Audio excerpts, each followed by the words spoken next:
Anong mas important when cutting? Having a calorie deficit or hitting your protein target? What to look for in a personal trainer? Jowa or gym? What's good YouTube? Welcome back sa channel, Jacob Alava. It's been a while. Nandito tayo ngayon sa condo ni Master Grant. Aba, mamaya na yan. Mamaya na yan. Mga special yan mamaya. Tapos kasama rin natin si Hypertrophy. So check niyo yung IG niya. Link ko sa description. Today we're just gonna walk around BGC. Binubugan talaga ako. Magsi-steps lang kami and I'm gonna be answering some of your questions.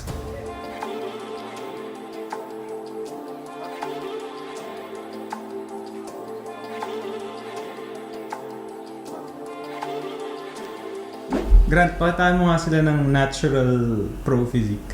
Hindi na ako tumatanggi sa ganyan. Tanggalin mo na yung joggers mo. Bawal sa content mo yan. Bawal.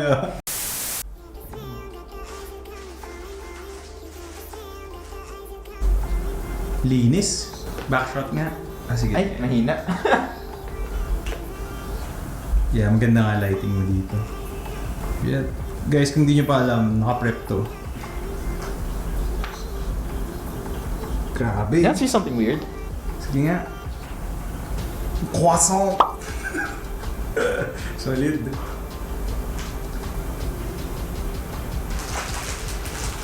Okay na. For more, kailangan na magbayad.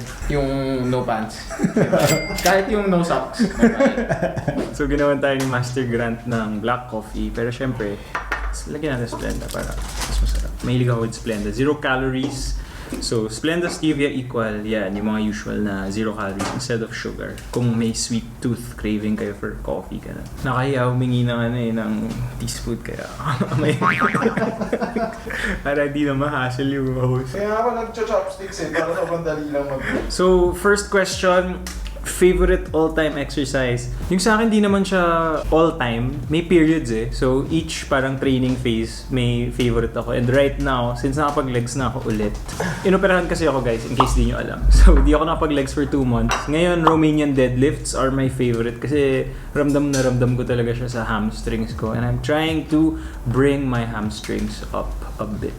Ikaw, Grant, anong favorite exercise mo as of now? Currently, feel ko seated cable flies. Yung sa chest? Yeah, the chest one. Because there's no, at least yung sa gym ko ngayon, walang maayos na chest machine. I mean, it's okay, you know. Siguro for the past 2 years, yun na yung go-to chest exercise ko. It's like super stable and I don't know, it just gives you the best range of motion compared to like machines, dumbbells, and bars. Pero feel ko talaga, as in I credit like the recent development of my chest to that movement specifically.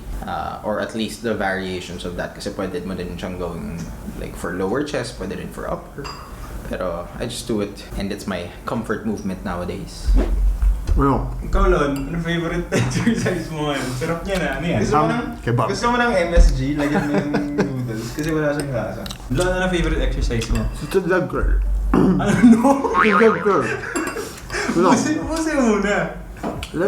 Seated leg curl. Seated leg curl. So, Lon, bakit? Wala, ease of setup lang. Tapos, wala. Your hands will grow talaga dun eh. Sarap yung tama ng sa hams eh. Yeah. How long did it take for you guys yung trial and error sa lifting bago kayo gumaling? So, ako muna siguro, it took me siguro na 2 years na conscious talaga ako sa lift. It wasn't like an immediate thing. Kailangan mo siya i-practice tapos iniisip mo yung movement, inilaline mo yung movements, and you have to know which muscle is really working. So, it really takes time. So, sa akin, I would say 2 years bago umayos. Ganun din. Well, actually longer. It's a never-ending process. Pwede ko namang sabihin, it took me around 3 years to get fairly good at moving. Yeah. Kaso yung, kunyari ngayon, medyo ngayon na ako gumagaling on something like a good morning. So it depends on the movement kasi some movements, let's just say, hindi ka lang bagay doon or hindi mo lang talaga gustong gawin. So that's gonna take you like another few months to another year to maybe get really good at it, and then once a new movement comes in, like bagong na-introduce, may learning curve na. May learning curve talaga. Okay, Jowa or gym? Gym. Gym. Next. What to look for in a personal trainer? Green flag and red flag. Ako muna, I'd say a red flag. Yung pinapagawa lang sa'yo, tapos hindi ka talaga binabantayan. Yung nasa phone all the time. Pag personal training. Kasi, syempre, yung goal ng trainer is hindi ka dapat ma-injure and inaalagaan niya yung form mo na ini-execute mo ng tama. Pero kung nasa phone lagi or iba yung ginagawa, mahirap naman na mabantayan ka. Kayo, red or green flags? Red, yung personal trainer, 5 kayo. 5 kayo sabay-sabay yung exercise. Ikaw, Green or red Well, flag? first, I would like to plug my video. So for red flags, this is more for online coaching, pero it also applies talaga to personal trainers. But yung main red flag ko for personal trainers, yung nakikita mong lahat ng movements may spot. From rep 1 to the last rep, may spot. Tapos, all yours. All All yours. Pero gets mo, kasi dapat in the first place, tinuturo mo sa kanila yung movement. Dapat makukuha nila yun on their own. And with that, you're not gonna start out na to failure naman lahat eh. So hindi mo talaga kailangan ng spotter. Dapat. Parang isa-spot nila lahat ng movements. Hindi alam nung kliyente gaano ba kabigat yung binubuhat nila or gaano ba sila talaga kalakas. So medyo na-deceive sila doon, and then once they Do it on their own. Yeah, once they do it on their own, they're like, wow, I'm so much weaker without this personal trainer. So I have to go back to the personal trainer. You know. Gym essentials, 2 to 3 each. Kala ko 1, 2, 3. Sige. Bahala kayo. Sige. Okay, deodorant. Like, no explanation needed there, man. Actually, you know what? Hindi nga eh. That's not something you bring. Put it on beforehand, please. Go. Straps. You can't work out without straps. True. Ako, for heavier lifts, nagbe-belt talaga ako. Kasi it helps me with my bracing. So, pag mabigat na yung lift, it helps me push the weight. So, yun, tsaka lifting wraps. Wraps, magkaiba yun sa straps. Straps usually for pull. Plug ko naman yung video ni Grant dito for how to use straps. Pero yung wraps, helps me with my pushing movements, aligns my wrists. Yun. Wrist I've wraps. never used it. Kasi I have baby wrists eh. Sad. Wala ko din. So, yun, nakatulong siya to push.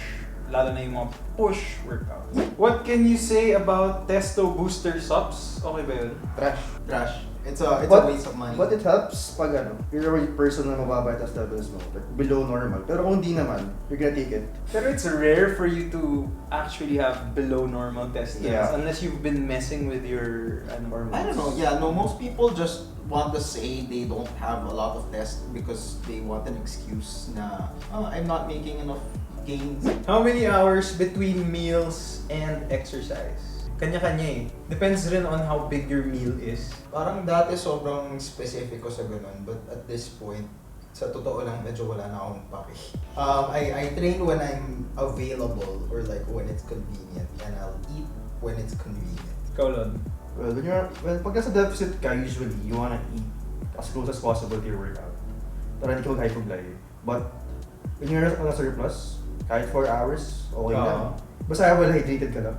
Fed na fed ka pag naka-surplus eh. Basta may water ka lang, kompleto, electrolytes mo, okay.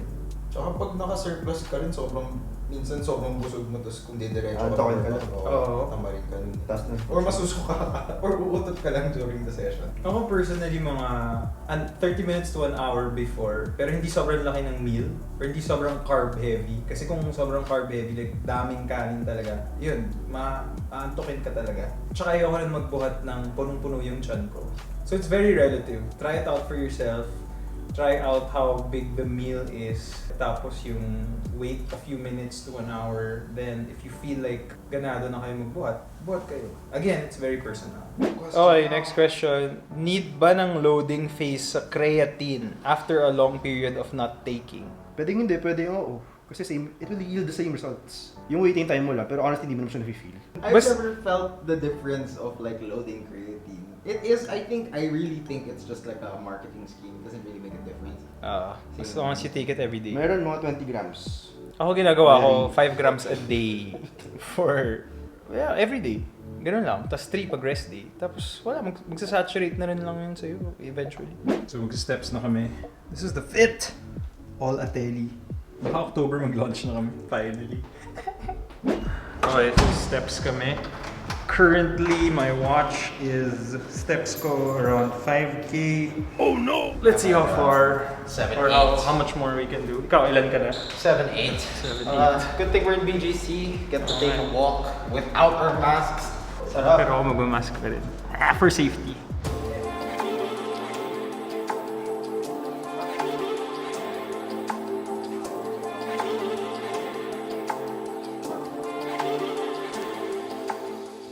So another question na nakukuha ko is, pwede ba mag-weigh kapag hindi naman nag-workout, nag-training? Yes, honestly, food supplement siya eh. So, you treat it like, kunyari, 100 grams of chicken breast is 25 grams of protein. Ganun rin lang siya.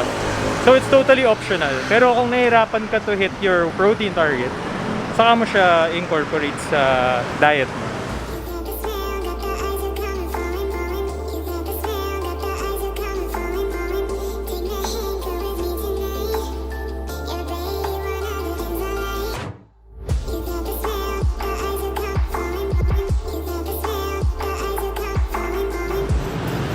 Laki mo, sir, ah. Sobra! Grant, ano masasabi mo sa MyFitnessPal na yung barcode magiging premium feature? So if you've used premium before, hindi nawawala yung feature. Nag-premium na ako dati, so malas nyo. Ako Pero malas wait, ako. wait. Yung maayos na sagot. Feel ko, kailangan nyo lang matuto na hindi tamarin.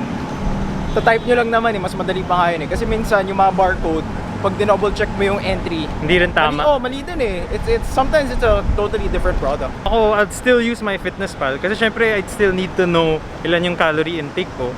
So mahasal lang ng konti, pero ako, I've never paid for it. So I don't think you guys should too if you're tight lalo na sa budget. But ayun, tatype mo lang talaga. Bro, lipat ka na sa dito, may barcode. Yeah.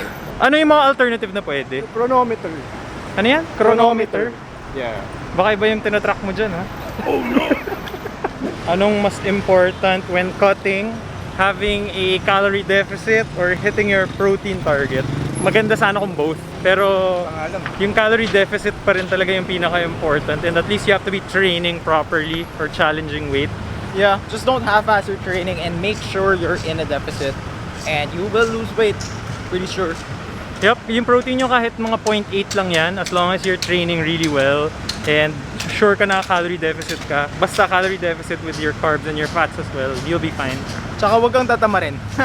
Kasi nangyayari yun eh, naka-diet ka so wala kang energy. Tatambay ka lang sa bahay, but you know, you gotta stay active to some extent. So, just try to maintain the same level of activity while you're on a deficit.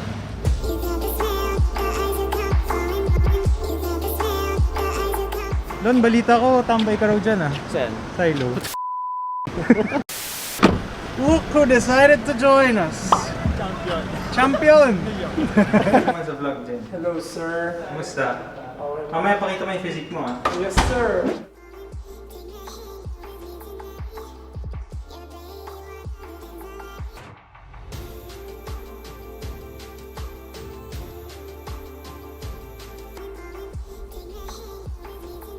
Natural bodybuilding. Nati ka ba, Jen? Nati ba yun? Ako hindi. Natipuan. Mas maganda pa ilaw ngayon, Grant.